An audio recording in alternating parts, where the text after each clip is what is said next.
Hey, good evening, everybody on the internet who listens to us. Y'all, 1 to 1 million of you. So we got Kent and Chris for episode 29 of Kent at Your Own Risk, where this week we will be discussing episode 3 of House of the Dragon, the second of his name. How you doing, Kent? Man, today has been a long day. So let's get sidetracked immediately, okay? As we do. The past 2 days, I've woke up drinking a glass of wine at like 6 a.m. Just been eating horrible all week because I had like leftovers from last week's party. And so like sometime around noon, I was like, you know what I'm going to do? I'm going to get off my fat ass, put on some sweatpants, and go for a walk. And walk I did, except there was no damn benches along the rail trail like there was over in Gloversville. Like in Johnstown, this path that I took, all 5 miles that I walked, and I have not exercised in years, plural, my body is beat the fuck up. Just saying. Just from walking. But, you know, that's a lot for a guy that hasn't done jack shit in forever. It's always fun that first time that you jump back in. Oh, gosh. Yeah. I used to, when I was going to the gym a lot when I was still in the Army, I would hit it too hard, and then I would walk around like I was jacked. But it was basically just because I couldn't, like, stretch my arms out to their normal extension. So, oh, yeah, like, my body's like, you are going to be limited in movement for the next 3 months. Deal with it. I haven't had too bad a week. It's been busy at work, which is always fun, compounding on to the, now that this is the season that, like, all the shows I want to watch start up, all the things I want to talk about with you are going on, everything's getting busy in my games, or, new games are releasing, at the same time. So I feel like, just between doing all of that shit and then trying to spend some time with my wife and my son, there's like, I have to multitask to get everything done on a weekly basis at this point. It should slow down by November for me, but, the next couple of weeks are going to be tough. I have 2 questions. One's a lot easier than the other. Have you seen, like, that there's a trailer for Dead Island 2, the video game? I know that there's a trailer, but I haven't watched it. I mean, I don't. What do you think? Like, I played Dead Island. I never played what was this? Yeah, I never played Riptide, and it was okay. I liked the idea, and I really liked Dying Light up until I got to the end of the following. Right. I never played the second one to that. I mean, I know it's not technically the same, but I mean, it's the same fucking game with added there's parkour. A lot of it to it, yeah. Well, Rayleigh and I are playing through Riptide right now because Halo Infinite still, they just were like, no, we're still not going to do online co-op for campaign, so you're just going to have to wait a few more months. So I'm like, all right, what are we going to play? So Riptide it was, and then I found out that there was the trailer. And quite frankly, I'm a huge fan of Dead Island despite all of its flaws. And I say it's better for me because I actually purchased Dying Light for myself and for Eric. We could never play together because it was broken. I mean, I remember my brother talked me into getting it, and we played like 4 co-op missions together, and then never touched it again. So, like, this year, I was finally like, you know what? This has been sitting in my library for, like, 3 years. Let me go through and play it. Especially because they, when they stopped supporting it, they gave away all of the rest of the DLC, like the clothing packs and stuff that you hadn't purchased away for free. Right. Yeah. Yeah, so, I mean, even though I wasn't, playing, like, fashion, Dying Light like you do with, like, Dark Souls or Destiny or something like that. It was still nice just to see that from the developer. I mean, there was stuff I really like. I enjoyed the parkour. I really enjoyed like what they did with the light. That was a cool thing, being outside in the daytime for most of it, and then having the night really feel like treacherous. Yeah, they did. They had a lot of good ideas. And probably it was smoother gameplay. This is definitely an instance where I think because I played Dead Island first, I have the soft spot for it. I've never beaten all of Dying Light, but I've played through Dead Island 10 times at least. Like Sam B. My biggest problem with those games is just the fact that like you don't get attached to any weapons because they break. You know, you're constantly getting up. You're constantly gaining a level. So, I got this orange. It'll last me at most 5 levels, and then you're better off with a green. Yeah. I hear you on that. My second question. Oh, if you want to keep going. Go. I would say like my one request, suggestion would be allow you to, if you get an orange, allow you to upgrade it, and allow you to repair your weapons. Use that for the breakdown mechanic. And I guess a lot of people enjoy crafting, but I mean, I never bothered because you're always finding so much shit. Until you get to like the very end game where you're like, okay, now that I know that the end is coming up, I can, upgrade, add on, all the mods to everything I got because I'm not going to be picking shit up. Well, not only that, in a game like at least the first 2 Dead Islands, it was you specialized in a particular weapon, whether it be hand to hand, whether it be blades or blunt, whatever. So like, I get the purpose of it, but you just end up getting rid of so many good weapons that are completely usable, but not necessarily in your character's hand, as opposed to, I'll just throw out like Borderlands, where by and large every gun is pretty well competent in most characters' hands. Yeah, I mean, especially in the later ones, it's not as bad as like Borderlands 1 with like, Roland having specific assault rifle trees, or Mordecai, being the only person who got bonuses for snipers kind of shit. And Brick with rockets. Rockets and grenades and stuff. So they diversified to make... So yeah, if you wanted to play with a submachine gun, on Salvador and a rocket launcher in your other hand, you could do that, without feeling like you were gimping yourself. Right. I just want to throw this out there. Thank you, Gearbox, for Tiny Tina's Wonderlands, because, you asked me to pay you an extra $30 for the DLC, the DLC that takes all of 30 minutes to complete, and you guys don't have plans to do any more, and you kind of ripped off everybody, and you can all go straight to hell. Well, now that you've told me that, I'm kind of really glad I haven't bought it yet. I think Eric did too. We pre-ordered. I pre-order all the Borderlands games, and usually I'm like, well, I may as well pay now for the season pass. I want to support the game. Nope. I am done pre-ordering almost any game that's not like a From Software. I think there's certain... Yeah, it's going to be more of certain publishers than anything else. Yeah, or companies, I should say, because publishers don't necessarily... like, I'm going to want to support Activision or EA versus, like, the individual company actually making the game.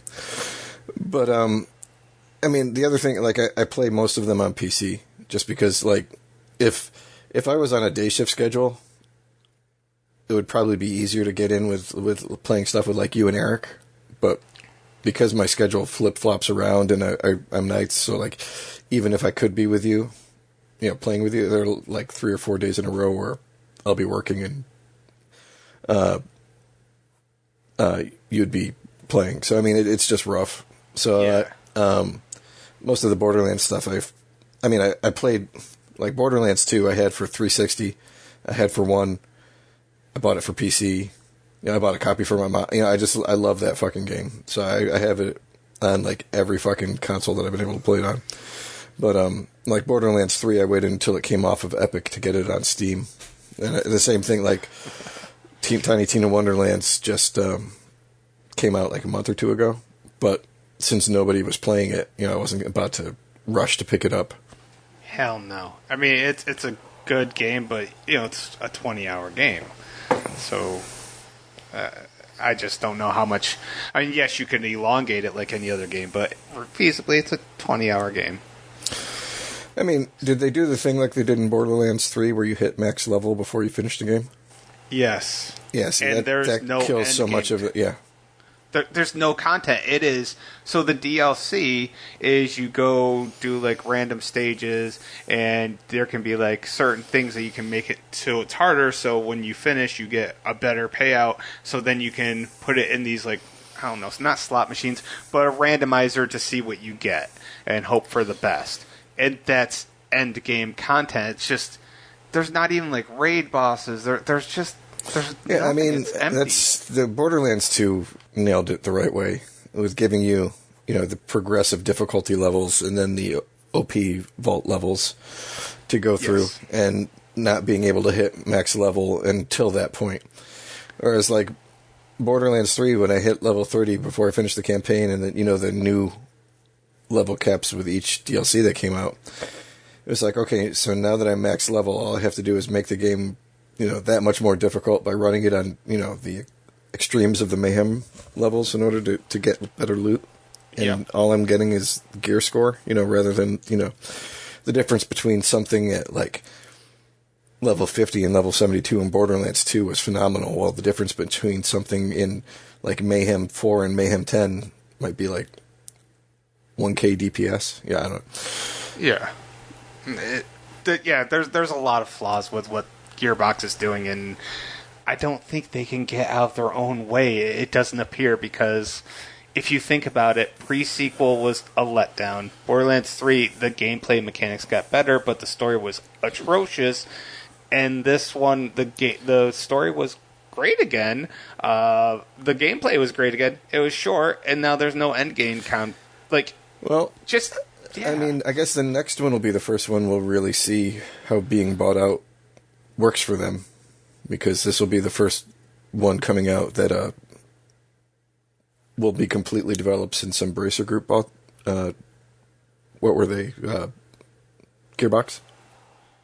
Yeah, I didn't even know they got bought out, so... Yep. Okay, well, that's good, because every time I've tried to go to support, they're like, you need to direct your attention to this, and then I'd go there, and they say, you gotta direct your question. After about 3 different emails, I was just like, nope, screw you guys. And the other thing that'll be interesting to see is I really liked Tales from the Borderland. Yeah, I enjoyed the Telltale games, and they just announced last month, I think it was maybe Gamescom, or maybe it was the PlayStation. Anyways, they announced Tales from the Borderland Season 2. Good. I hope that I'd like that, and I would really like, because they did really good with the Walking Dead series by and large. I'd like for them to tackle something to do with the Whisperers. I think that'd be a good story that they could do with them. I mean, I don't know. I really, at this point, Telltale exists, but it's not the same one. I mean, I know they're doing a couple of games, but I mean, the company folded and then got reestablished. Yeah, it's very weird what happened with them. So I mean, the first thing they got coming out is Wolf Among Us Season 2, and I love the first one. I love the comic. One of the worst nights for me spending money wise at work, they discounted the entire series of Fables down to $3 a pop for the graphic novels online, and I bought all 31 of them. Wow, nice. Until my wife saw the credit card statement. She was happy. No. But yeah, I love that series. Anyways, to get back to House of Dragons from the video. Wait, we're doing a podcast about House of the Dragon? You could have fooled me. So anyways, episode 3. Overall, and I spoke through this just a second with you before we started tonight.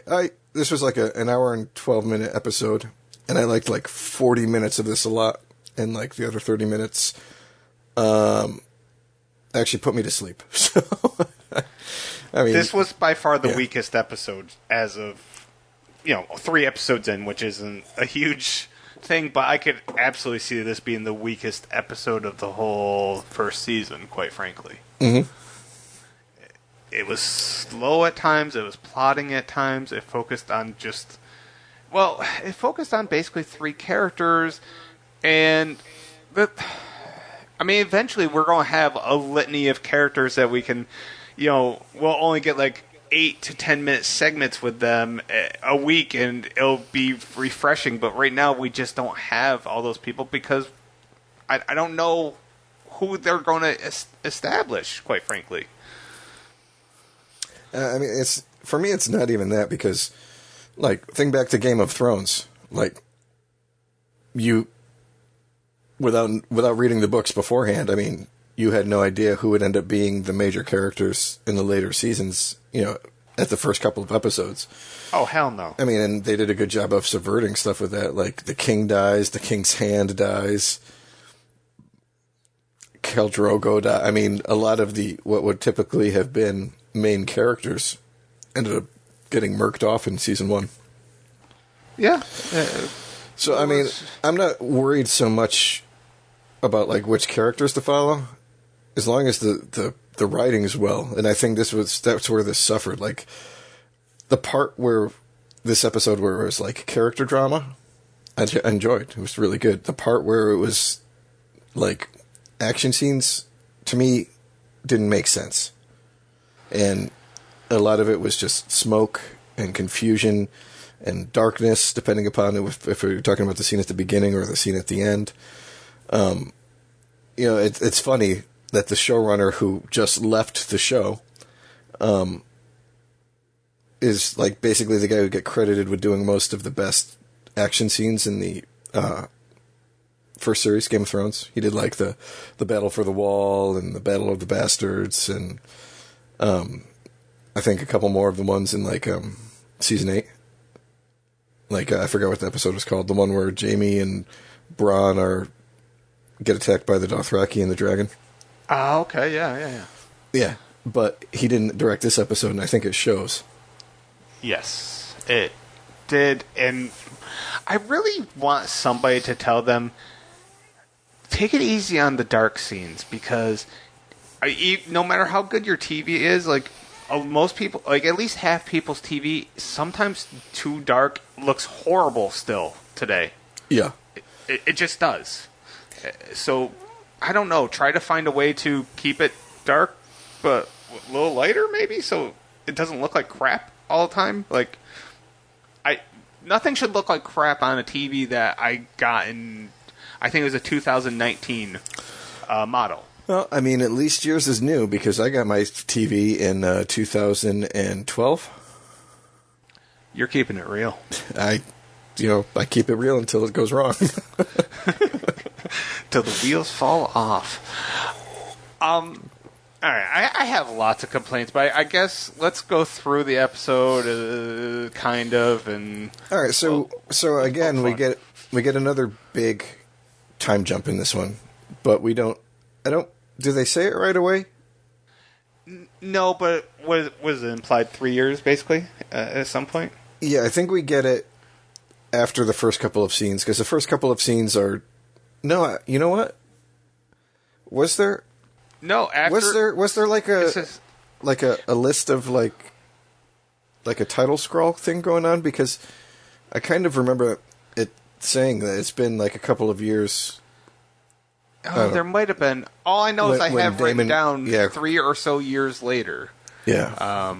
Because, well, I guess it was implied, though, because Viserys is with his 2-year-old son, so I think that was implied. It starts with the battle scene in the nighttime when Daemon goes solo with his dragon to try to call out the crab feeder. And the crab feeder's torturing the dude. He's, pegging him into a spike and throwing crabs on him. And then the guy's like, "Oh, Prince Daemon's here to save me, Prince Daemon," and then the dragon just steps on him. And you're like, that scene was fantastic. You're like, that's why it sucks to be a commoner in Westeros. And the dragon's name is Caraxes. Is that correct? I think so. And don't ask me to spell it. Caraxes. I watch with subtitles, and I assume that they're accurate since it's not like like a live sport, for example. Yeah. And we also found out that the crab feeder's name was Drahar. I don't think we'd heard that prior. Maybe once. But yeah, mostly they've just called him the crab feeder. Yeah. Well, I liked the scene because it had a mixture of a lot of things going on. I really liked. This was a good beginning scene, and then yeah. Well, we'll get into this. My questions with it later. All right.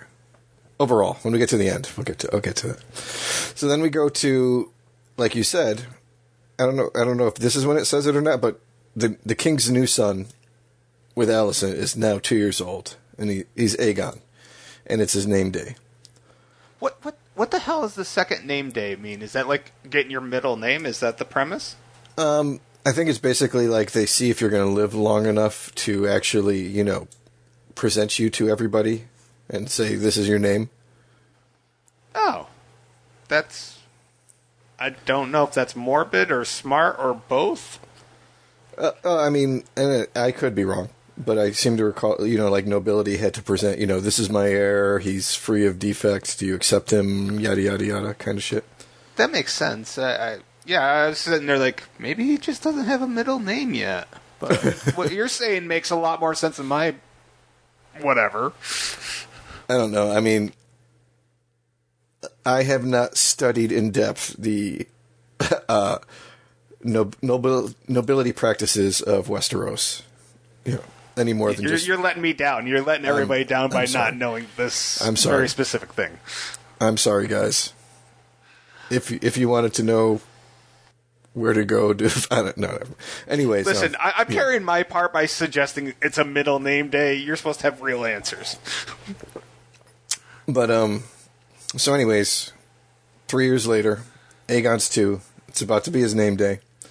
A knight arrives, reports the Stepstones are under siege, and Viserys says, "Fuck it, it's my son's birthday or name day. I'm not going to worry about it today." Rhaenyra hasn't been seen.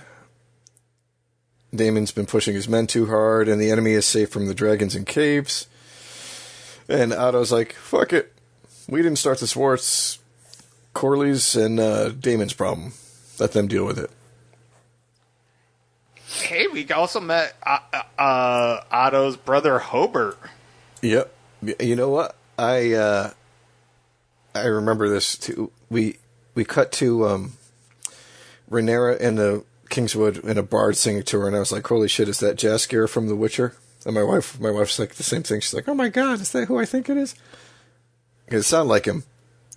It's about to be like, "Wait, you're gonna toss a coin to your fucking princess?" But then we get a close up, and it's not him.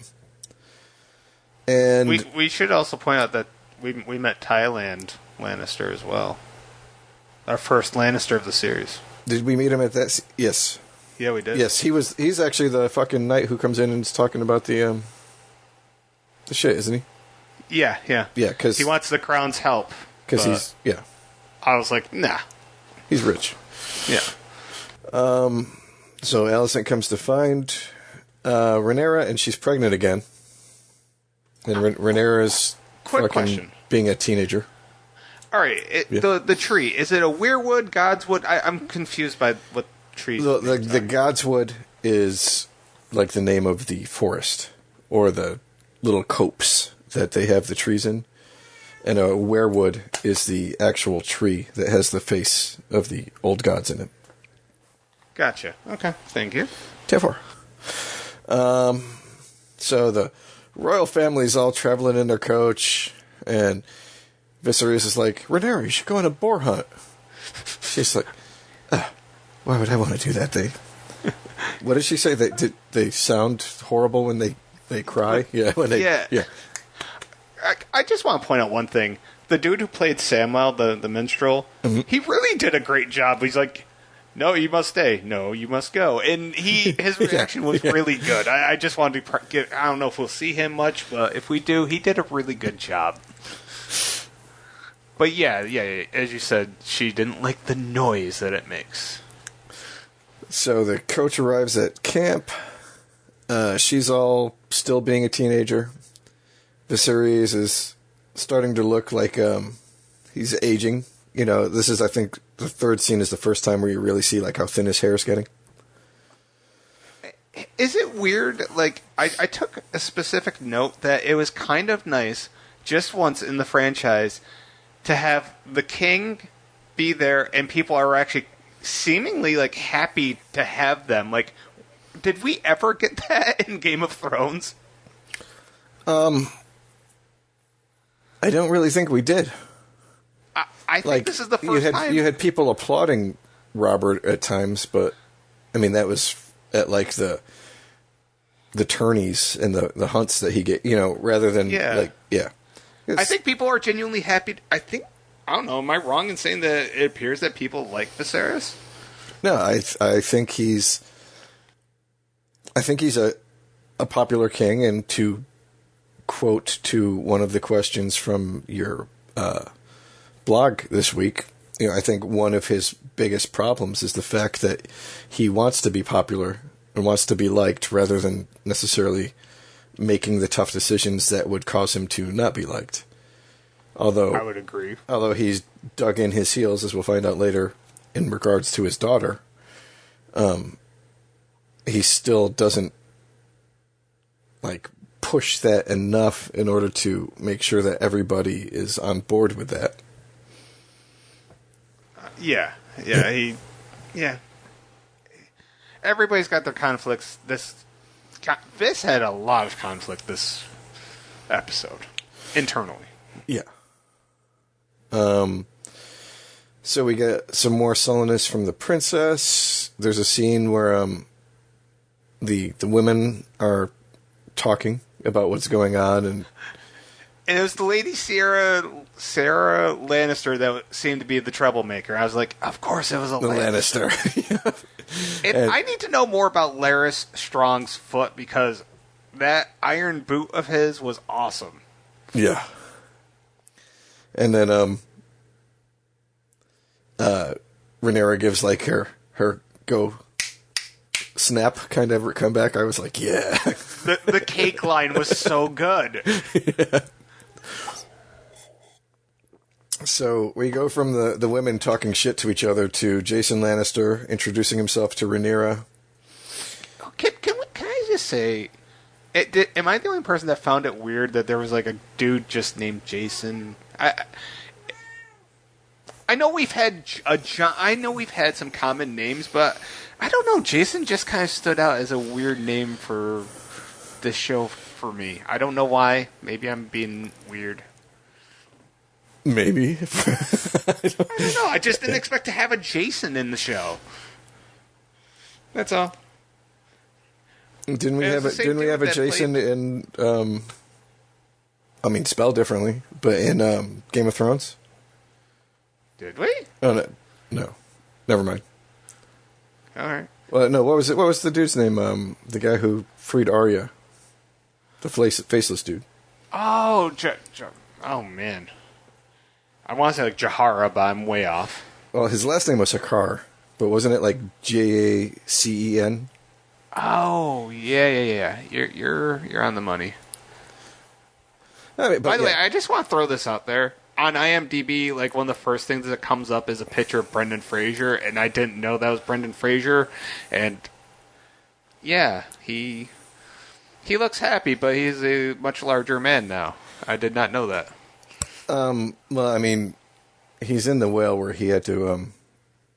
Did he have to gain the weight? Is that the? He didn't. Well, he didn't gain the weight, all of it. I think they said he was in 300 pounds of prosthetics for it. Oh wow! Okay. But I've seen him since he started coming back into stuff. I love Doom Patrol. I think that's one of the best shows on TV, and I'm pretty sure it's going to be canceled. So, fuck you, Zaslav. I just read an interview with him where he was being interviewed after going through the whale at the film festival, and he was saying he actually destroyed his body working on George of the Jungle and the Mummy franchise. Yeah. And so, in addition to being blacklisted after, he came out and accused the guy who molested him of molesting him, he had to go through spine surgeries and knee surgeries and, all of this course of treatment for, the stuff that was damaged and broke. And he was like, I just can't exercise that way anymore. So I ended up, in rehab, putting on a bunch of weight, and then, I was depressed because of what was going on and, my personal life, and didn't end up losing it. So that worked out perfectly because I figured you would go on a little bit of a tangent, which bought me just enough time to find out it was Jaquen. Okay. Gar. Oh, yeah, that's right. Jaquen. Jaquen. Well, okay. Yeah. I mean, we had John. And we did have a John, yeah. And a Robert. So, mm-hmm. Ned. Ed. Edard. Sam. Yeah, I'm happy we got another Sam. We had a Peter, but Petyr. Yeah. Yeah, but, well, I mean, we got all the Targaryens with weird names. We don't need to... Yeah, I know. I listen, I just want, somebody named Mark in next week's episode, okay? That's all I'm asking. Where's Chris? Huh? Christopher. Listen, I can assure you we're never going to get a damn Kent in there, and that's okay. If Kent shows up this season, I'm going to be see. That will blow my mind, because the first time I heard Kent Brockman on The Simpsons, I was like, my mind was blown. So, yeah. All right. So, the Lannisters. He's a twin with long hair compared to his other brother, who seems more reasonable. And Played by the same guy, right? Yeah, I think so. He starts macking on her and being like, "Hey, I can build a dragon pit for you." And she's like, "Or a dragon pit." And he's like, "Why would you need to?" He's like, "Oh, for when you fucking marry me and I bring you to the, the Rock, Casherly Rock. Yeah, it's an awesome place." This dude had everything going. He did everything the right way.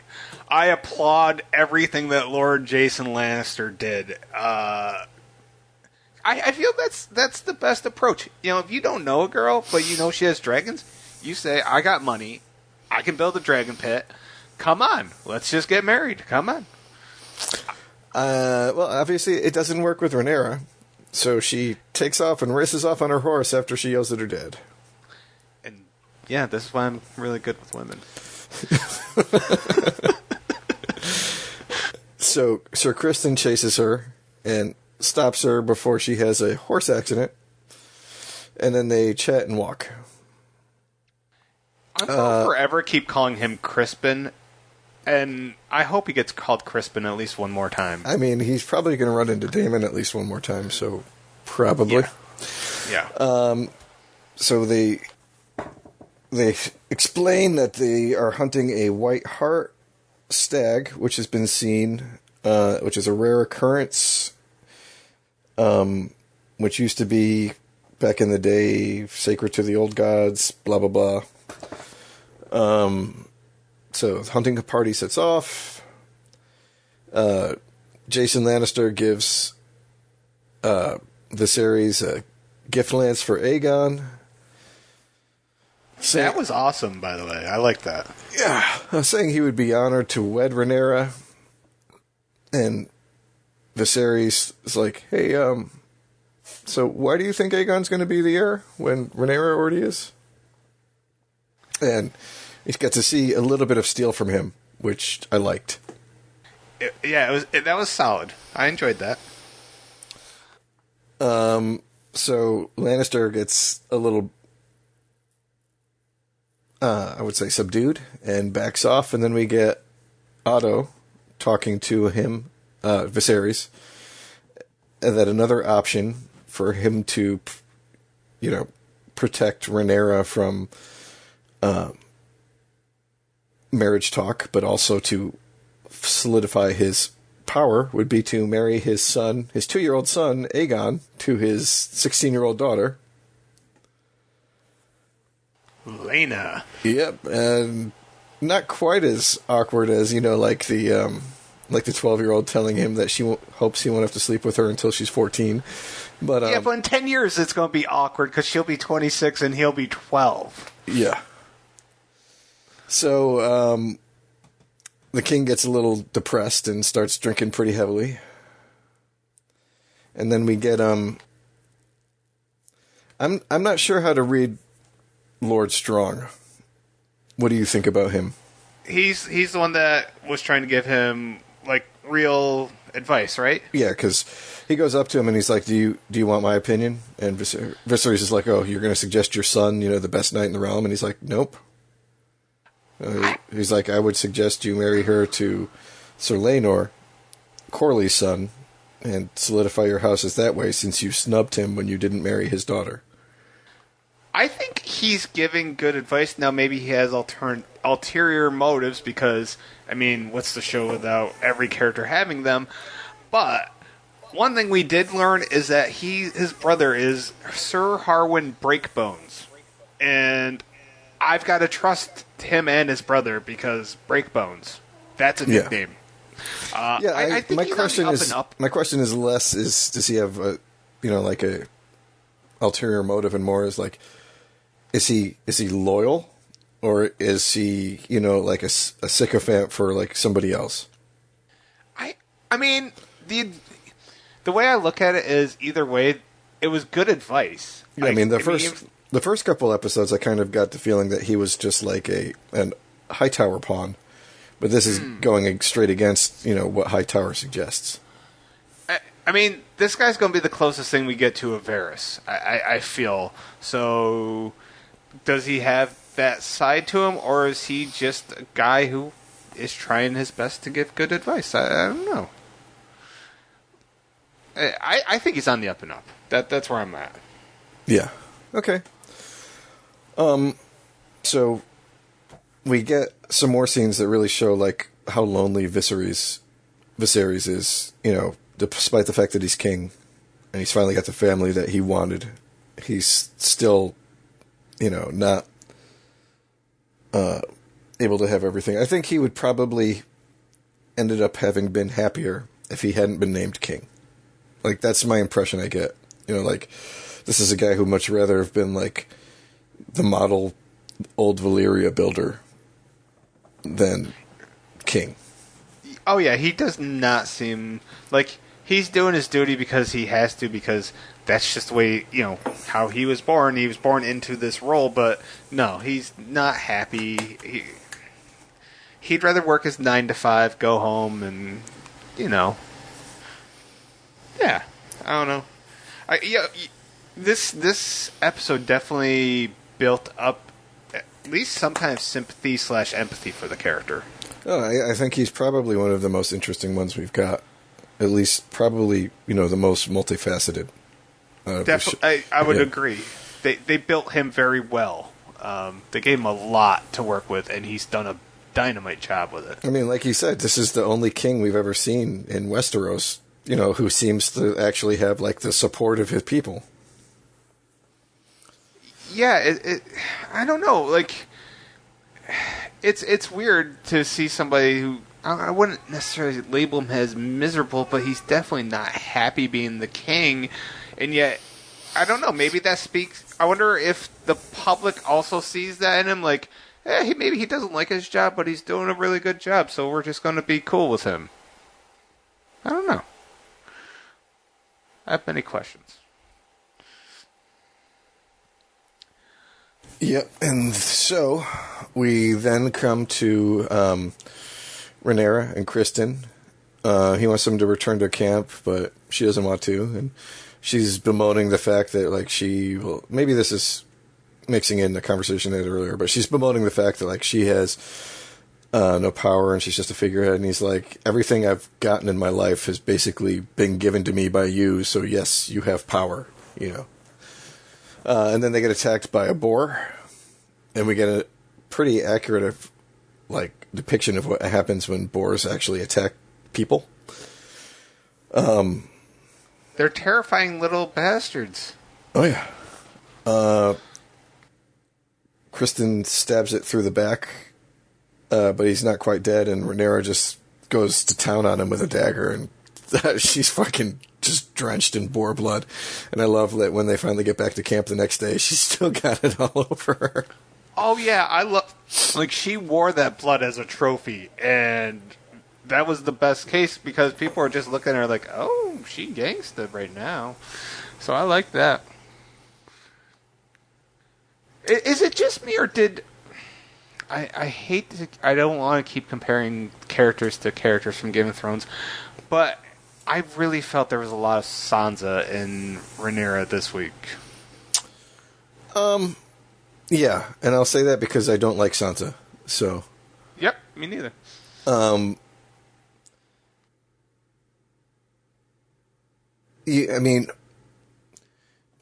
You see in this episode how one discussion is able to fix a lot of the issues that she had.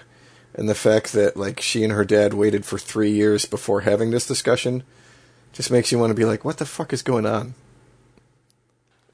All right, quick question. I think we possibly touched on this last week. I feel that this week maybe further cemented the theory. Do you think... I think we discussed Rhaenyra possibly having a thing for Alicent before Alicent got chosen to be king. Mm-hmm. Or queen. I think this week actually solidified that even more for me, that I think that's who she wanted to be with. And I think that's...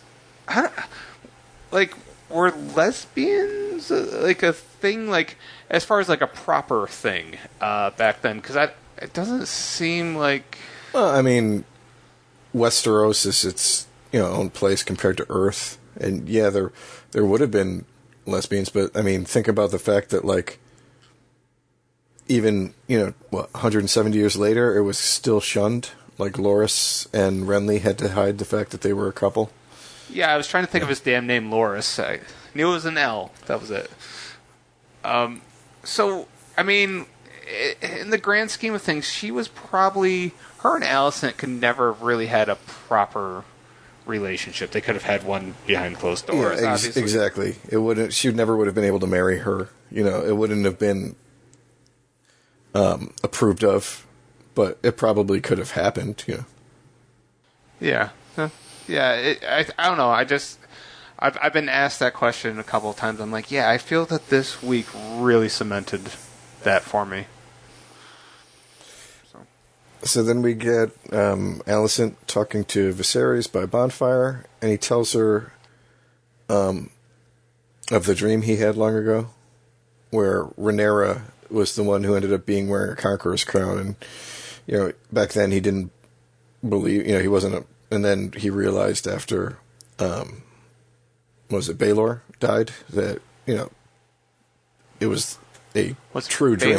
Balon? Yeah, but yeah. But B number 2 who didn't make it. B squared. So he, he's confused about what he should do. He wants to do right by his daughter and the kingdom. I mean, that seems to be what his conflict is when it comes to those two people, or one person and one entity. Yeah, like this. I don't know. I think this scene summed up like his whole internal conflict. Like, I know he did great the whole episode, but this was the scene for me with him. Yeah, I agree. So next morning, we get the hunt. They've caught a giant brown stag instead of the white one that they were thinking of. So again, Lannister gives him the lance, and he approaches it slowly, and he stabs it, but it takes 2 stabs to kill. Everybody's happy. Then we cut to Rhaenyra and Kristen on the way back, and they actually see the real white stag. Can we go back for just a second here? Sure. That was the weakest bitch-ass hunt I've ever seen. Like, I get that he's not going to just try to take the stag on one-on-one, but I mean, you have all these guys just holding it in place. Like, at what point does this... I feel like that ceases to be a hunt at some point. Well, I mean, that's what they turned into eventually. As we moved away from needing to hunt to sustain yourself, to live and survive, to we have enough money and enough crops coming in and enough what have you that we can hunt just on a whim for when we want to have sport. Yeah, it just it really emphasized they emphasized a lot of things about, as you say, hunting for survival versus hunting for quote-unquote sport or ceremony or whatever. I was just, I don't know, that scene just kind of turned me off. It made me appreciate Robert Baratheon, because I'm just like, do you think Robert Baratheon actually had people holding things by antlers? Nah, he seemed like he just wanted to go in fighting, and that's why he got. Yeah, well, I mean, that should show you why you don't drink before you go hunting boars, especially with, like Lannister in-laws behind you.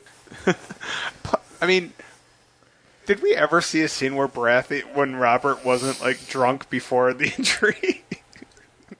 I do not think we did. I think he was pretty much drunk the entire time, but if you had been married to Cersei, probably would have explained why.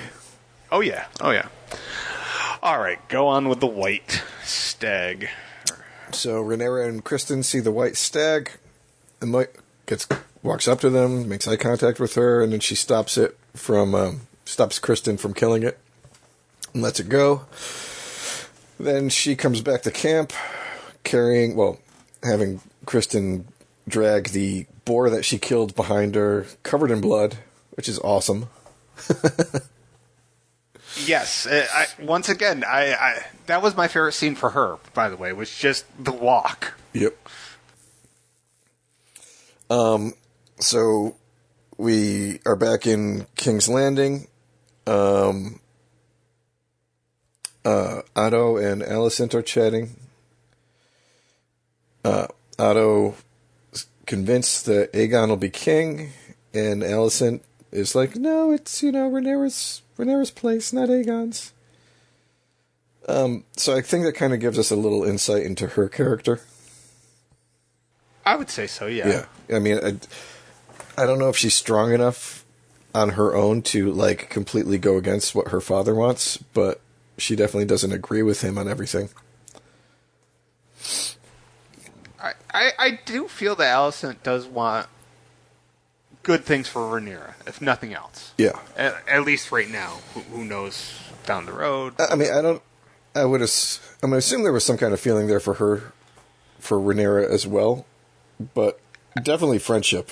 And she's, you can see that she misses the fact that, like, that friendship's gone, and Rhaenyra kind of looks at her as, like, the evil stepmother. Right. It's the natural progression of how that was going to play out, no matter how you look at it. It just, they did it really well, if all things considering, but yeah. Conflict. So we then get Alicent talking to Viserys and says that, if Rhaenyra is going to get married, she has to want it herself. You can't force her to do it. Which, that's a pretty good advice for dealing with teenagers in any capacity. Yeah. And then she gives him they start talking about the crab feeder war, and she basically breaks it down for him. She's like, is it better for the crab feeder to be in power, or for you to take him out now, for the kingdom? Bribes or vanquishes. Yep. Yeah. I liked that scene. Actually, that was probably my favorite thing that Alicent did. Yeah, I did too. She was able to cut through the bullshit. Yeah, go ahead. At a time where everybody was all up in their feelings, she was very practical. Yeah, which is better for us? If he wins or if he loses? Yeah. So then we go to Viserys saying he's sending aid to the front, and then we get an argument with Rhaenyra where she's like, you have no more use for me because you have Aegon. And we get another good scene between her father and her, where he tells her straight up front, you're my heir. I'm not changing that, but we have to protect the line, so you need to get married too. But I'm not going to force you. Find a match for love, just like I was able to marry your mother and love her. So I like that scene too. Great scene. Yeah. It really was. And then we come to the part that fucking put me to sleep. Yeah. You know what? Before we do that, I'm just going to toss this out there. I know we're probably going to do it at the end, but screw it. Do you have any insight as to who she's going to marry, or are you just speculating at this point? The only thing I know, like this is what I know. She and Aegon are basically the two main sides in the war, the Dance of the Dragons. You know, because there better be dancing. At some point, Alicent and Kristen. I got you saying it. Yeah, thank you. Talk Aegon into rebelling. And I'm pretty sure that they poisoned Viserys. Oh, all right. So, like, my first choice from the way things are going on here would have been Kristen, but he seems to have land on the other side. So I'm not sure. But I know the one who ends up actually winning the overall war is her son, Aegon. Wait, whose son? Rhaenyra has another son named Aegon as well. Oh, okay. You know, I'm just going to make a bold prediction right now, because I don't know if this guy even has a son or not, but my vote is for her to marry Sir Harold Westerling's son. Because that dude's a big hoss, and I like him. Yeah, he's Scottish. Yeah, I don't know, like, I like every little scene that he's in. Like, he kind of stands out in some weird way to me without doing anything. He seems like a good head of the Kingsguard. Yeah, I really dig him. So that's my pick. So yeah, I don't know who she marries. I just know that she has a son, and the son is the eventual victor in the overall war. Do we know, like, if the Lannisters are really going to be involved, or if this was kind of like I don't want to say like a one-off, but like the Lannisters aren't going to be as big of a... Well, I mean, they're one of the, 6 main fucking families in Westeros, so yeah. So we should get more of them. Okay, good. I mean, they're fascinating. But, I mean, it all depends on you know, what goes on. But yeah, I mean, like, the Lannisters, the Starks, I think the Tyrells came to power later on, but the Martells were down in Dorne for a while. I mean, so yeah, I mean, they, you know, there's certain families that go all the way back to, you know, before the Targaryens came. Yeah, well, good. I mean, that gives us plenty of material for however long this thing goes, so that's a plus. All right, let's go to the... So we got the Valerian family, Corlys and his brother. I don't even remember. There's Vaemond, and then there's Laenor. Laenor was the son. His son. Yep. Corlys' son, right? Mm-hmm. Okay. We're down to 2 weeks of supplies left. We've been getting our ass kicked. We don't have faith in Daemon anymore. Daemon shows up, and then a messenger arrives, and he's the one who gives them the message that Viserys is coming to help them. And Daemon pounds the shit out of him. Why, though? I didn't understand that. Because Daemon doesn't look at this as like, hey, help is coming. Daemon looks at this as like, you fucked up and you can't even clean up your own mess, so now I'm coming to clean up behind you. Okay. I love everything about Daemon, so you know what? I was all about him beating up the messenger. I just didn't quite understand it, but yeah, that makes sense. I mean, he's all about, I'm going to show you that I deserve to be your hand by winning this war that's going to last for 3 years and not actually winning it until you show up on your dragon. That's so what I would do if I had white hair or hair. Yeah. Or dragon? Well, there you go. Yep. So Daemon rows a boat away, takes a white flag to parley, offers his sword. Crab feeder approaches. Could this not have been more obvious? And then Daemon draws a knife and rushes them, killing a shit ton. Gets shot a bunch of times with arrows. Enemy horde surrounds him. The Valyrian troops finally arrive.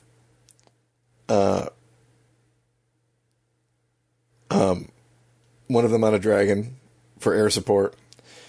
And then Damon runs after the crab feeder into a cave, walks out with carrying the crab feeder's torso and his intestines, and we lose one of the coolest looking guys in Game of Thrones on like the second episode that we've seen him. Yeah, that was disappointing. I have a question because I've been into a slight, we'll say discussion as opposed to argument, about who was riding the dragon. I have no fucking clue, dude. Like, looking at this synopsis, they're saying it was Laenor Valerian. Okay, that's what Raylene said, and I'm like, I didn't think it was him, but only Targaryen, or people with Targaryen blood can ride a dragon, right? Yes, but he's... So it would make sense. He's a half and half. Yeah, Rhaenys' son. Okay. So, I think I'm just wrong. They did not do a very good job of showing us who it was. Like, I'm like, that doesn't look like Viserys. It doesn't sound like him, but I'm like... They did a really bad job with that. They should have shown who it was. All right, so the synopsis of the episode is over. I don't know. You've been asking questions as we've been going along. Like, what are your thoughts overall? Well, I'll tell you that the carrying of the torso thing reminded me of a very specific scene in a movie called Freddy vs. Jason at the very end. So I'm just waiting for the crab feeder to, like, wink at us. I don't know. That just the horror fan in me. Could not have been more disappointed in how quickly the crab feeder is dead, because I thought, this guy could be really interesting, and he had my attention every scene, and then it was just done. Meanwhile, Damon does come off looking pretty badass. I liked everything they did with him. I don't know, to me, he's still the most interesting character of the show. I don't know. I know Viserys is more complicated and have more stuff to work with, but Damon, I don't know, I think we're just scratching the surface with him. Would you not agree? I hope so. Because if he's kind of one-dimensional like he seems to be, then he's not going to be anywhere near as interesting as he could be. No, my biggest problem with this is, like, the action scenes sucked. The way they filmed them sucked. There was a lack of cohesion, clarity, too many quick cuts. We ended up getting some decent ones at the end, but again, we had a guy on a dragon and you couldn't even tell who the fuck it was supposed to be. Same thing with, like, some of the shit going on. Like, I can give a hypothesis for why I think Damon beat the shit out of the messenger, but, they didn't do a good enough job of showing us, rather than... They spent so much time on everything else, but then all of a sudden this scene felt very rushed, and 2 to 3 extra minutes in an already long episode would have really helped, though. And we see beaches and shit, but I'm like, this guy is supposed to be such a threat to the shipping lanes that I would imagine he's more of a pirate than a dude with, like, a standing army. Well, yeah, okay, I agree with that, and quite frankly... If you cause people who need ships for their power to retreat into fucking caves, you've already won, because they're not on their ships anymore. So how is this fucking war dragging on for 3 years? Ding, ding, ding. That's what I really want to know. Like, they're holed up in caves, and the whole issue is that you don't... Like, this is supposed to be affecting trade routes, right? Yeah. He was attacking Corley's ships. Basically a pirate. And, taking the wealth, taking the goods, taking the people for slaves, or killing them. So once you've got him off his ship, he's got an army, but what the fuck are they going to do? Especially if they're holed up in, all you would have to do would be to blockade them, and we know that Corlys has the largest fleet fucking anywhere right now.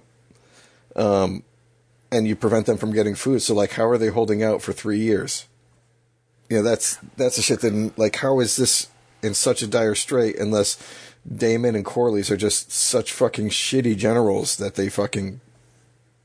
that's the part that, like, didn't make sense to me. Yeah, it didn't quite. It didn't add up. The writing was mediocre at best. Actually, it was less than mediocre, in my opinion, because there's so many questions that beg for answers, and we didn't really get them. But I guess on the plus side, you could look at it and be like, well, at least it's done with for now. But I mean, it just feels like such a missed opportunity. But I assume this won't be the last time we hear from the Triarchy, or was Crabfeeder like the head of Triarchy? No, he was. I think if I recall correctly, he was trying to position himself to enter into it. Okay. So he was like, "Look what I can do." Made of the free cities, right? Yeah, and he was a prince of one of them. What, Mir? I think so. So he was like, "Look what I can do. I should be on the council." Blah blah blah, kind of shit. Everybody's afraid of me. I feed them to the crabs, and I have grayscale. And for some reason, I'm wearing the Son of the Harpy mask 200 years before there's a need to be a harpy. That's right. I just hope we have a Crab Feeder Jr. that comes into play much later on. That's the hope and the dream. Or he has a brother that we don't know about. What if he's got children and they're crab people? Well, then we're in for a treat, my friend. Because crab people, they're real. So, I mean, my opinion of this is like there was some cool shit. Like, again, in the beginning, you got Daemon going by himself, like assaulting a whole army on the dragon. Like, sure, I could see you doing that. I mean, we saw scenes where like, what's her nuts did it in Game of Thrones. But, I wouldn't be like landing my dragon and then being like, come out and fucking face me in one-on-one combat. So yeah, just a lot of like plot decisions for plot decisions. Yeah, I hate the cowardice at times. Like, you know what? You got the two guys in charge. Just let them go at it head to head instead of all this plot. Sometimes I just want somebody brazen enough to be like, yeah, let's just do this fight. I don't know. Yeah, disappointed, and I'll also, I don't know if this will make you laugh or not, but I watched the preview for next week, and after a minute of the preview, all the thing that I have written down is some accusations. I still haven't watched it. Yeah. I mean, so like I enjoyed all of the character stuff we got. The stuff with Viserys and Rhaenyra and Rhaenyra and Alicent, and like enough to make us question, like, is this Strong a good guy, or is he in somebody's employ? And we're seeing that Otto's bad, and we're seeing that Lannisters are always Lannisters. Well, maybe not. I mean, what's the actual one going to the court? Not Jason, but Tyland. Tyland. Yeah, he seems to be a decent guy. He could be. Yeah. I mean, Tyrion was. Yeah. Joffrey was. Sorry, had to. Yeah, so yeah. I mean, we'll find out more, I guess, as we go. But yeah, like and then we have like him kill the crab feeder, and we don't even get to see it. Like the dude's got. That's what pissed me off. Dude's got 3 arrows on fire sticking out of him. He's bleeding all over the place. He runs into the cave by himself, and he just comes out dragging him. And we get to see a nice shot with the intestines, severed and stuff. But I know everybody wants. They to see blew more, their. It feels like they blew their load without like aiming anywhere. Yeah. You gotta have good aim. Get a little sloppy, but if Tyland kills Jason or vice versa, is that not only homicide but suicide, since it's the same character playing both roles? No. Okay. I needed to ask that. Yeah, like, come on, we could have had at least a 2-minute fight scene. If you're going to go long on an episode, then give us something there. And I can't imagine anybody watching this episode was like, no, spare me those 2 minutes. I don't want to see Daemon and Crabfeeder fight one-on-one. No. Yeah. I mean, we got like gratuitous gore shots with like Corley's brother. I forgot what his name is. Like axing dudes in the head. Oh yeah, Vaymond or whatever. Yeah. He was doing work. Yeah, he was. I mean, so where was he for the last 3 years? I mean, this is foolish mortal. This is a war between two navies, and all the fighting is happening on the shore. What the fuck is going on? Oh, the dragons will burn our boats. We gotta go hide in caves for 3 years and have perfect armor when we come out. One thing this episode did is it kept cementing my fear that I had last week that we discussed. I'm still a bit hung up on this whole, well, we know that Rhaenyra is never going to take the throne, and it in some way harms the series. It just harms the series in some way, unlike the only example I could think of was like Star Wars Rogue One, where you knew the outcome, but it was still like an exhilarating journey. But they didn't do a franchise of it. It's just a one-and-done film. Yeah, I mean... Well, I mean, to be fair, though, like, my dad watched Rogue One, and he didn't realize that they were all going to die. I'm like... Really? I'm like, Dad, you're like a bigger Star Wars fan than I am, and that's fucking stupid. Sorry, Dad. I'm sure you never listen to these, so I don't have to worry about you getting upset. Yeah, I mean, that's a problem about doing something like this, stretching it out for 5 years. I mean, sure, if you look at it like the journey is not the destination, but the actual journey itself, yeah, there's going to be a lot of stuff we didn't know, a lot of stuff we find out, a lot of stuff that's cool.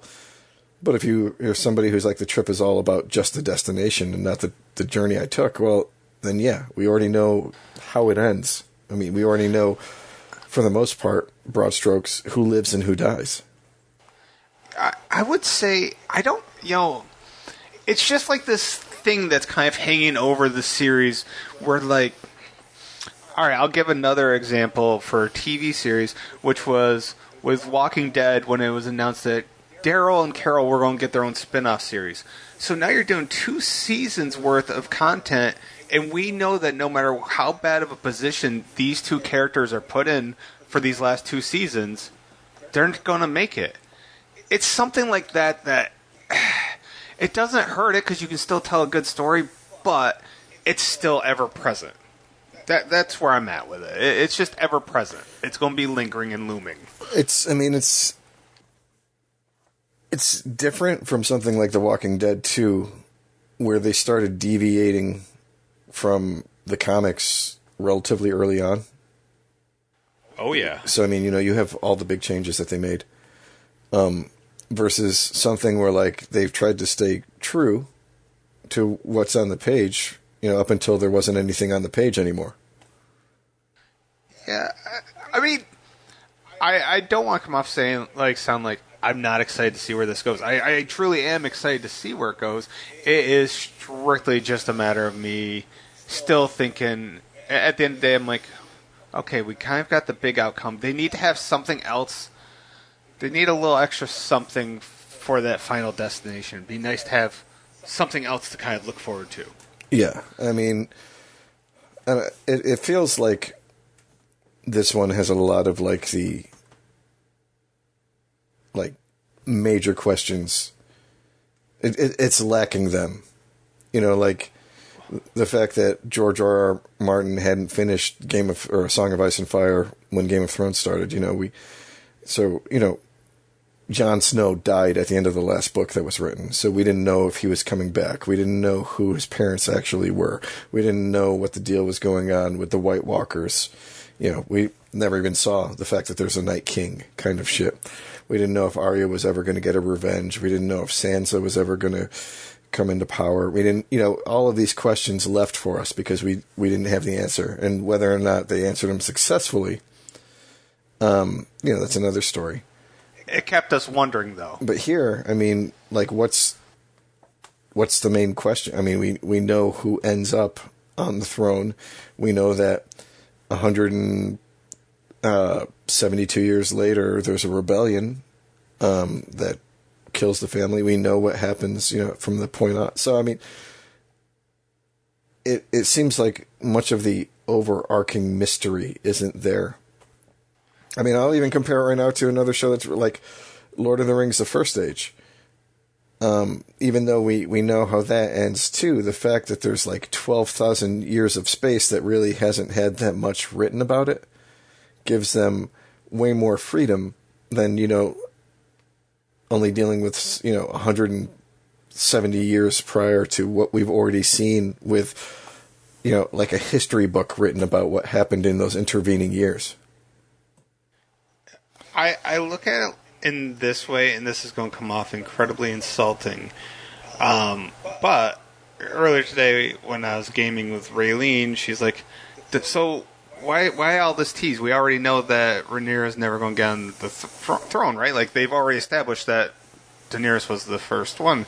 I'm like, "Yes," and I say this as nicely as possible. She's not the type of person that thinks too deeply into this stuff like you and I do. Mm-hmm. So if it's abundantly obvious to someone like her that's not thinking that far, that tells me that, like, I don't know, like, it's going to be an ever-present thing. Like, it doesn't ruin it, it just is going to be there, and there's no getting around that. Yeah. It's weird. I'm looking on IMDb. I can't help this, but this was the highest rated episode so far from people voting on it, which I find absurd. I agree. I mean, I personally, in my opinion, it would be 1, 2, 3. Yeah, the first. I wholeheartedly agree with you, man.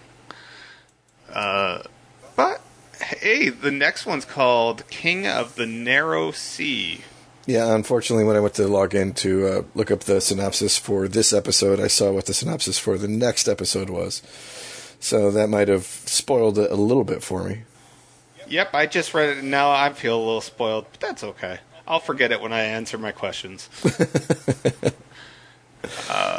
So, yeah, I mean, I don't know. I mean, I still like what they're doing, but again, it's...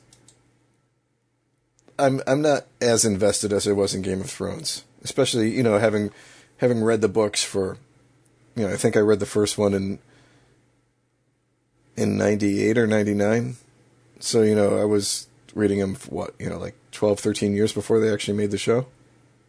Right. I'll say this, by November, well, the first season probably ends sometime in November, right?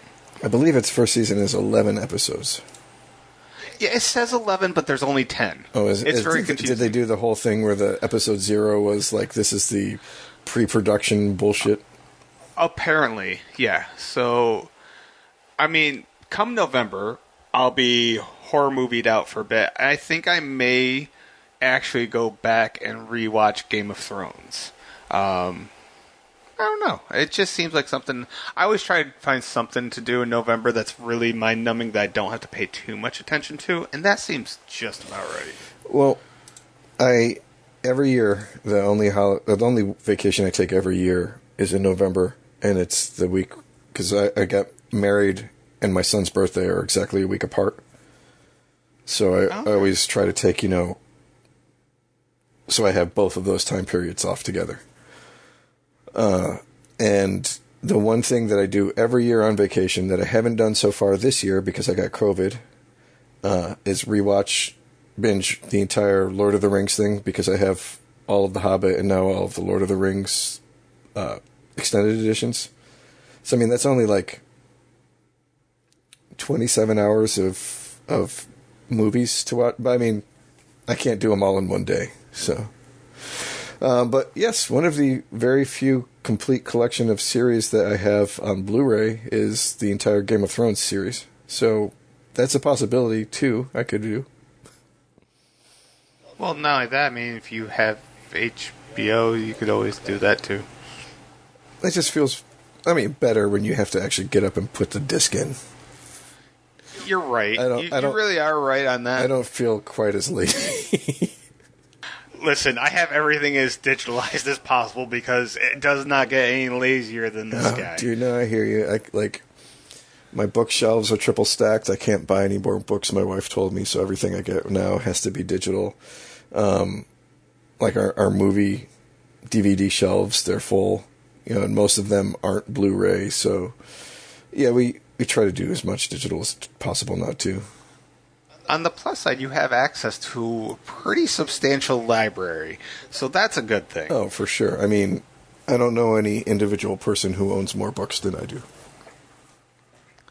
I was referring to my movie library on Vudu. But yes, that too. Glad we're on the same page. Awesome. Yeah, my Vudu is pretty good too. My wife is very good about everything that she buys. She puts up on the Vudu app. I mean, I have, I think, almost every single DreamWorks and Illumination stuff for my son. So, that's cool. I think I have the extended edition of all the... I do.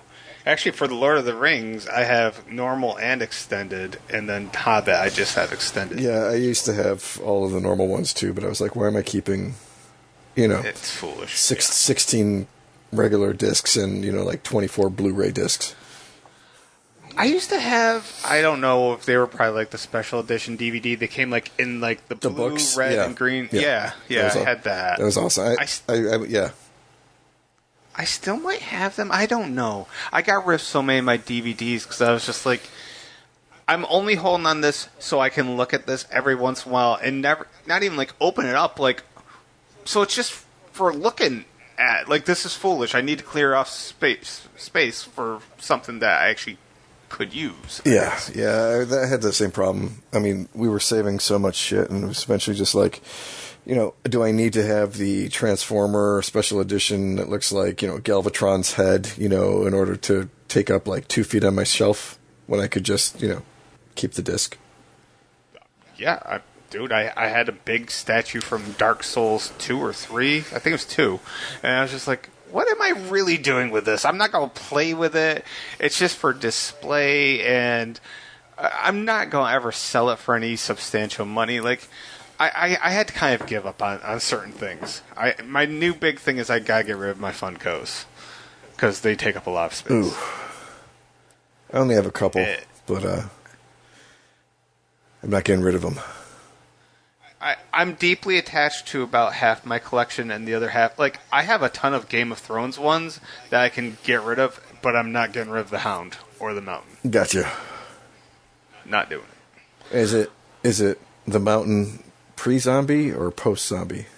I believe it is the zombie variant, because I think the other one was way too expensive by the time I thought to get him. The Hound was outrageously priced. Two, I got him for a good deal, but then delivery kind of crunched up the box, and that sucked. But since it's not one of those things I plan on reselling, so I was okay with it. If I was going to resell it, I would have been super fly pissed. Yeah, for sure. Well, I don't have anything to say, I think, other than the fact that, have you seen the trailers for Barbarian? Because that's getting, like, rave reviews from everybody. Nope, haven't even heard of it. From what I understand, if you are even thinking about seeing it, which you might now since you finally heard about it, don't do any research, go in blind. But, yeah, they're saying it's like the best horror movie of the year. Oh, it's a horror movie. Yeah. I was expecting like a prequel to Conan the Barbarian or something. I heard one reviewer say, some people might watch it and be like, where was the barbarian in the movie? Now, the third Halloween movie's coming out this year, right? I think so. I'm pretty sure it is, but I've only seen, a teaser trailer for it? Yeah, I mean, whatever. I just want it to come out so I can just watch all three of them and be like, okay, cool. Fourth different time dimension of the same story. Great, grand, wonderful. Moving on. Yeah. Did you hear that? I don't know if it was on Twitter or something. Cunningham, the dude with Friday the 13th. Mm-hmm. He had something on social media about a new Friday the 13th movie. Oh, no, I didn't. I don't know if he was just doing that to gauge interest, but it sounded kind of solid. So, Sean Cunningham's his name. I'm hoping that maybe him and Victor Miller have possibly come to a conclusion of like, hey, you're just going to get X percentage of the money, blah, blah, blah. Like, just settle it and be done with it. Yeah. It would be nice. I mean, that's basically really would be. Been hung up in rights limbo. I mean, that's why we only got the one remake, didn't we? Right, yeah, and that was from Warner Brothers, I want to say. I mean, last I knew, LeBron James technically owns like a portion of like the Friday the 13th franchise. I remember that. Like, that is so fucking weird. Like, he invested in like a company that owned a percentage of it. It was like, wow, that is it just utterly bizarre. But it is what it is. I don't know. Like, are we due for any other like big franchise? We're not due for anything this year, right? As far as you know. No, I mean, I don't even know what big franchises we got left. Do you know what I mean? Like, because we got Child's Play on TV. So many people are talking about like rebooting and remaking and whatnot. I mean, the only consistent horror I think we've been getting lately has been Blumhouse and A24, and those aren't necessarily huge in like the series kind of stuff. Right. I mean, we're getting Hellraiser, but I know that's once again a TV series. I know Evil Dead is now not going direct to TV or whatever. It's going to be in the movie theaters, and that's going to be a sequel to the reboot. Yeah, and I'm already on record. I don't give a fuck about it. I hated that. So I've never heard if they said anything about there's going to be another sequel to Candyman. I hope so, because I mean they opened it up, quite frankly, with the reboot. The latest Texas Chainsaw didn't do well. On Netflix, I haven't seen it yet, but that's for October. Is it out on Netflix now? It debuted on Netflix. No, I think Netflix owns there it. was one that was just in the theater. What? It only made. I think it bombed. Maybe it was like a Netflix thing, and we're going to put it in the theaters too. That would make some sense. I mean, I know. I just saw an article that I didn't get a chance to read where somebody was talking about wanting to do a remake of Nightmare on Elm Street with Robert Englund reprising Freddy. Yeah, actually, one of the better rumors I heard, and I love the idea, is doing an animated Nightmare on Elm Street, so Robert Englund could still do the voice without having to. Dude, that would be dark as fuck. They could do some sick shit with that, and I would be all in on it. I mean, could you imagine getting like some of the animators from like Love, Death, and Robots to do like a fucking Nightmare on Elm Street Freddy Krueger kind of thing? Dude, you could do. I mean, there's a lot of talented artists out there. It would just be a trippy, cool thing, and you know what? If they're not going to go ahead with Kevin Bacon in the reboot, then animated's the way to go, and I think it would be a huge success, honestly. So yeah, we've got the new Halloween coming out, but like you said, the rights are wrapped up all over the place for Friday the 13th. I'm assuming they're going to do another Conjuring sometime, because even the worst ones in that franchise make money. But I still haven't seen Actually, I haven't seen a lot of them now. But I mean, I haven't heard anything about it. I know for a while they were talking about like throwing Bagul into like an Insidious, because they wanted to keep the character, but they didn't want to do another Sinister by itself after the way 2 didn't work out. But who knows if we're ever going to get another Insidious. I don't want another Insidious. I want another Sinister, but something that just is better than part 2. I mean, I really think we talked about this before, that like having the kids talk fucking ruined it. Yep. I think James Wan was talking about doing a sequel to Malignant. Oh, take my money now, sir. But I mean, he's got Aquaman in between that, and I think something else after Aquaman. Was it you or somebody else talked to me recently about Saw? Yeah, nope. I read for sure they're doing another Saw 10, I believe. And it's going to be the Saw 6 director doing it again. Yeah, okay, so yeah, that was you and I, we had that conversation. I'm just finding this out. Did you know that there was a Children of the Corn made in 2020? I did not. I wouldn't be surprised. It's not Runaway. Children of the Popcorn. I think this is a third reboot. Well, it'll be. I mean, like I just said, where are we sitting? I mean, you would think that something like Critters would be ripe for a reboot, or but who knows? I mean, I guess we just got Prey for Predator. So you said you're saving that for October, right? I don't know. I almost watched it a couple days ago. You almost, or you did? I almost. Yeah. So I mean, again, who knows? I mean, there's been a lot of good independent or slightly independent horror coming out this year.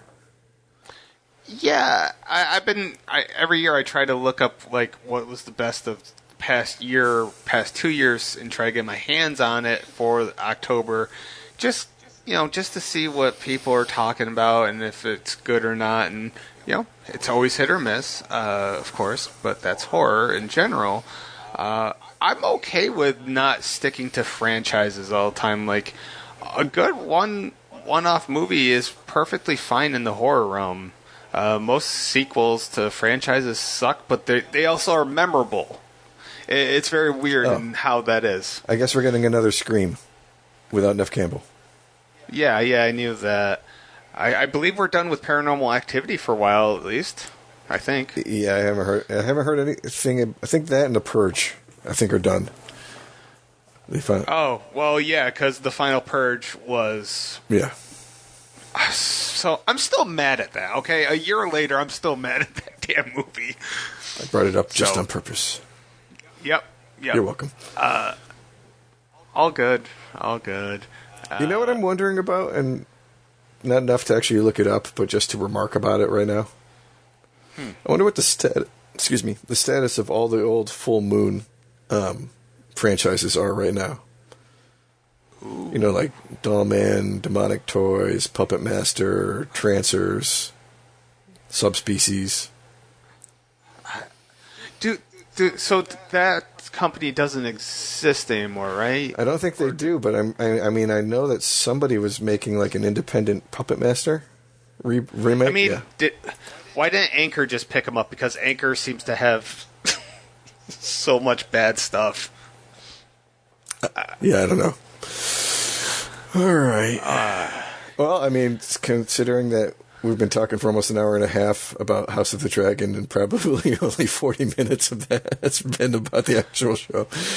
That should say a lot about this week's episode. But hey, next week we get some accusations about something that happened that Rhaenyra may or may not have done and or said.